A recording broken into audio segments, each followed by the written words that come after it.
This is BINBUSTER, where I buy, watch, review budget bin movies for you. Today's movie, I have a review for you. It's part of the Summer of Cage MidLevel Media on his channel.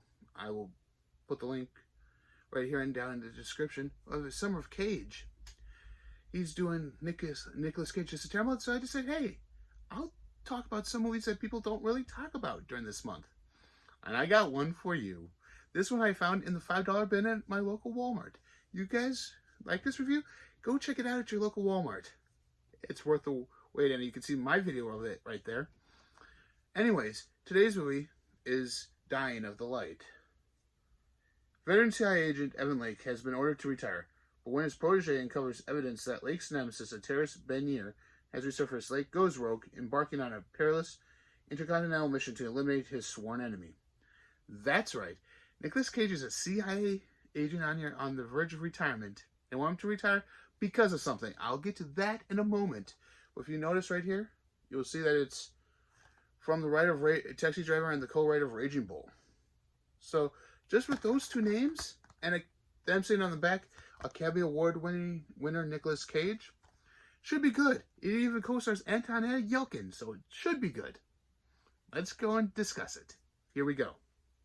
Nicolas Cage, as I said, plays a CIA agent confined to a desk in Dying of the Light, who refuses to let have a terrorist, similar to an Osama bin Laden-like character, get off the hook, who tortured him 22 years ago. In the opening title sequence, you see him torturing him, trying to give him a name of someone who's a secret agent in his organization, and no, he won't give it up, and his ear gets cut. His ear gets cut in two, so it's partially damaged there, and yeah, and he has flashbacks. So he has PTSD dealing with these flashbacks of this from 22 years ago. Despite his exotic Romania locales, hardcore director Paul Schrader's jury spy melodrama unfolds a variation of The Shootist. If you've seen The Shootist, that's a very good movie. This kind of plays into ties with that. In other words, against the wishes of the company, a terminally ill hero gets one last shot at somebody who has eluded him. Yep, pretty much. Nick Cage is going after the guy. Yeah, it's eluded him. He's found his protege, played by Anton Yelchin, finds out that he's still around, and the guy's dying of an illness. So Nick Cage goes, I'm going to get rid of him. And then they're like, dude, you're... And then Nicolas Cage finds out in this movie, Evan Lake, finds out that he is early stages of dementia. Yeah, early stages of dementia. And the way Nick Cage acts, how sometimes it's very, like almost William Shatner-esque, but kind of sits there and goes kind of over the top, true scenery at times. You almost believe he has dementia in this movie. Or starting out because he loses some thought process. He can't think properly. He wanders off from time to time.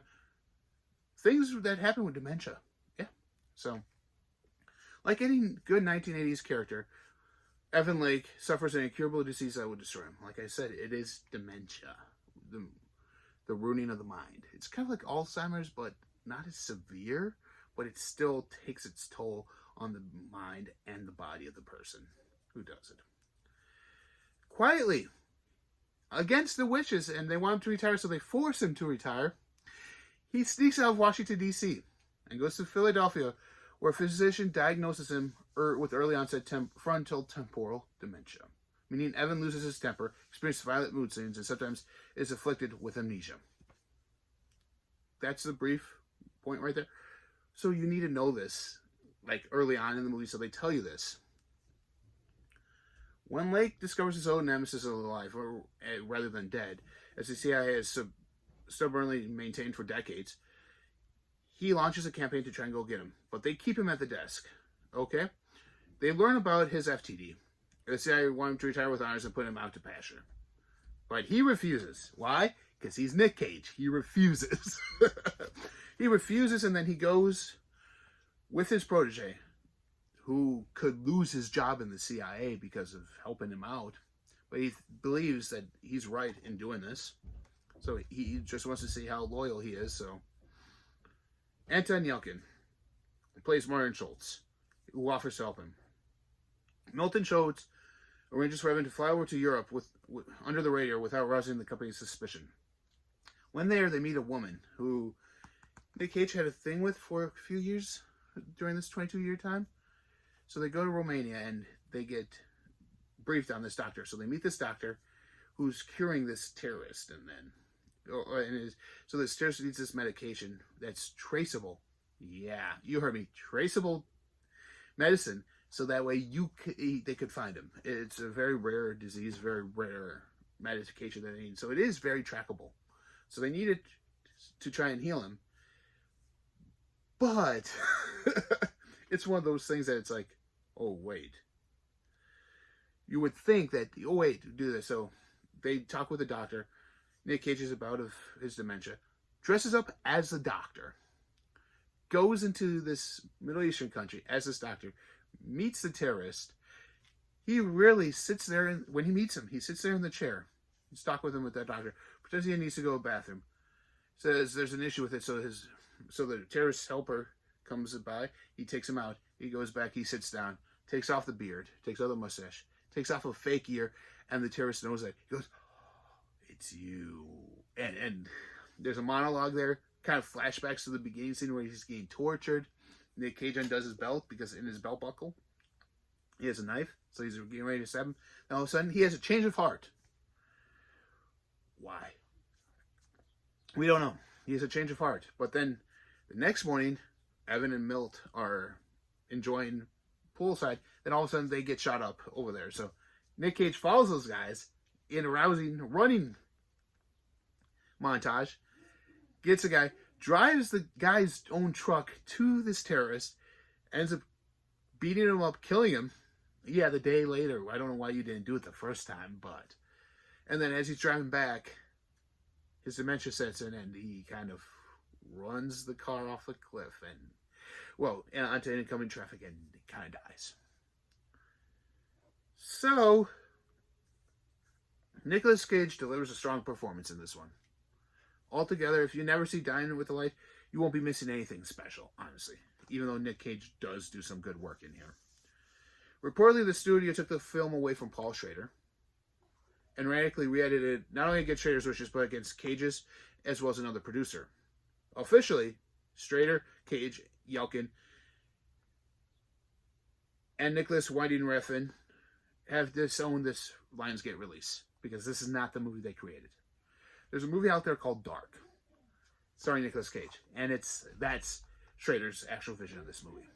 I can't get my hands on it. I wanted to see that, to see how much different it is, but the fact that the producer, the writer, Nick Cage, and Anton Yelchin, so your two big stars, disown this movie because it's horribly edited. The chasings are very typical of an action movie, and I mean, you have a car chase at the beginning, you have a run chasing at the end, and then right in the middle there's another chase scene.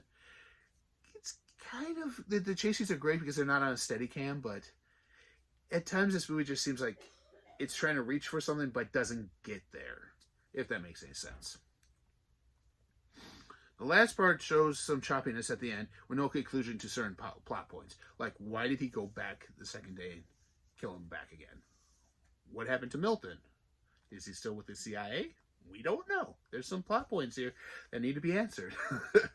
And they're not because of how choppy this movie is edited. Like I said, if you want to go spend $5 on this, make it a movie night, go for it. Find it at your local Walmart and they're dumping. Find it, make it a movie night. It might be actually kind of enjoyable. I mean, I give it 2 stars. I mean, I enjoyed watching it. It kind of kept me on my edge of my seat. The action, like I said, could have been a little better. The choppiness, you could tell that there was another movie that they were trying to do, but because of edits, it just didn't get there. As I said, I give this 2 stars. So find it at your local Walmart and you're dumping.